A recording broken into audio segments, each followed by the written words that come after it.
कृष्ण त्वदीय पंकजपञ्जरान्ते अद्यैव मे विशतु मानसराजहंसः प्राणप्रयाणसमये कफवातपित्तैः कण्ठावरोधनविधौ स्मरणं कुतस्ते नारायणं नमस्कृत्य नरं चैव नरोत्तमं देवीं सरस्वतीं व्यासं ततो जयमुदीरयेत् श्रीलक्ष्मीनाथ समारंभां नाथया मुनिमध्यमाम् अस्मदाचार्य पर्यन्तां वन्दे श्रीगुरुपरम्पराम् अञ्जनानन्दनं वीरं जानकी शोकनाशनं कपीशमक्षहन्तारं वन्दे लङ्काभयङ्करम् भक्ति भक्त भगवंत गुरु चतुर्नाम वपुएक इनके पद वंदन किए ना सद विघ्न अनेक बोले वृंदावन बिहारी लाल की जय भागवत महापुराण की जय सुखदेव भगवान की जय परम मंगलमय परात्पर अखिलेश्वर अचिंत कल्याण गुणगण निधान सर्वेश्वर सर्वाधिपति अकारण करुणा वरुणालय अकारण करुणाकारक सकल जन कल्लषापहारक परात्पर पर ब्रह्म सच्चिदानंद स्वरूप परमपिता परमात्मा श्री राधा गोविंद सरकार राधा रमण बाधा हरण श्री बांके बिहारी लाल उनका यह वांगमय शब्दमय विग्रह श्रीमद् भागवत महापुराण कोटि कोटि नमन कोटि कोटि प्रणाम इस परम पावन पुराण ग्रंथ पारमहंसियों की पावन संहिता श्रीमद् भागवतम को नंद नंदन यशोदा नंदन ब्रज नंदन देवकी नंदन श्याम सुंदर श्री कृष्ण के पाद पद्मों पर कोटशाह नमन नतमस्तक वंदने एवं अभिनंदन उनकी आह्लादनी शक्ति प्राण प्रिया जगत वंदनी विश्वभान वंदनी भासुती जगदीश्वरी बरसाने वाली श्री किशोरी जो के पावन चरणारविंदों पर कोटशाह प्रणति समस्त भूतादिक सीय राम मैं सब जग जानी करहूँ प्रणाम जोर जुग पानी।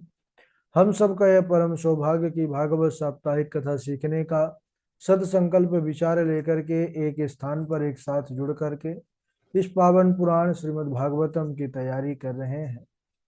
कल हम सब बड़े ही पावन चरित्र पर चर्चा कर रहे थे कि किस प्रकार भगवान द्वारिकाधीश अग्र पूजा के योग्य हैं ऐसा सहदेव के द्वारा जब कहा गया तो सभी ने उनका अनुमोदन किया और शिशुपाल यह भगवान की ही बुआ का लड़का इसने विरोध किया, भगवान को अपशब्द और गाली देने लग गया। 100 अपराध तो प्रभु ने क्षमा किए वचन स्वरूप और जैसे ही 100 अपराध से उसका ऊपर हुआ अपराध वैसे ही भगवान चक्र दर्शन से उसका उद्धार कर दिया। अब यहाँ पर भगवान श्री कृष्ण जब उनके तर्जनी अंगुली से रक्त की धारा चली और मैया द्रौपदी ने अपने नवीन साड़ी का पल्लू फाड़ करके उनके घाव पर बांधा तो भगवान बड़े प्रसन्न हुए, कहने लगे कि अरे द्रौपदी तूने तो मुझे अपना ऋणी बना लिया, लेकिन तुम स्मरण करना अपने इस भाई को, जब भी विपत्ति पड़े संसार भले नहीं आएगा लेकिन मैं तुम्हारी रक्षा करने के लिए तुम्हारी विपत्ति में सबसे पहले तुम्हारे पास आऊंगा। इधर यज्ञ पूर्ण हुआ, राजसूय यज्ञ।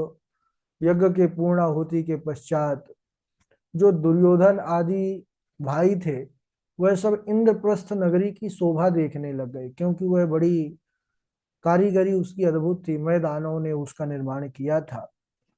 तो दुर्योधन वहां की कारीगरी को देख करके चक्कर में पड़ गया। जहां पर स्थल था वहां पर दुर्योधन को जल दिखाई दे रहा था और जहां पर जल था वहां पर स्थल समझ करके चलने लग गया।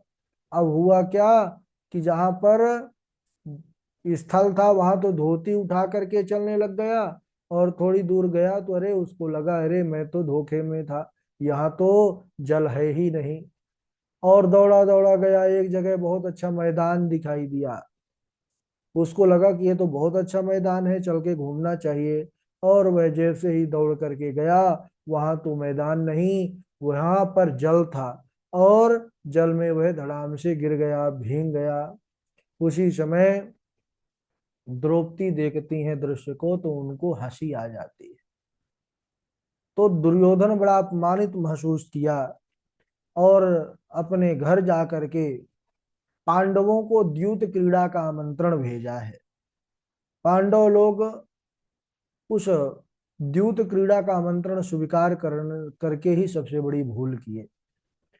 यहाँ पर मामा शकुनी के छल भरे पासों से पांडव अपना सब कुछ गंवा बैठे, और वैसे भी जुआ से सब लोग अपना गंवाए ही हैं। कहते हैं कि राजकोष बल सब कुछ हार गए पांडव लोग। दुर्योधन ने कहा एक चाल और हो जाए। पांडवों ने कहा अब कुछ बचा ही नहीं, रोड पर आ गए, हम क्या अब चाल करें।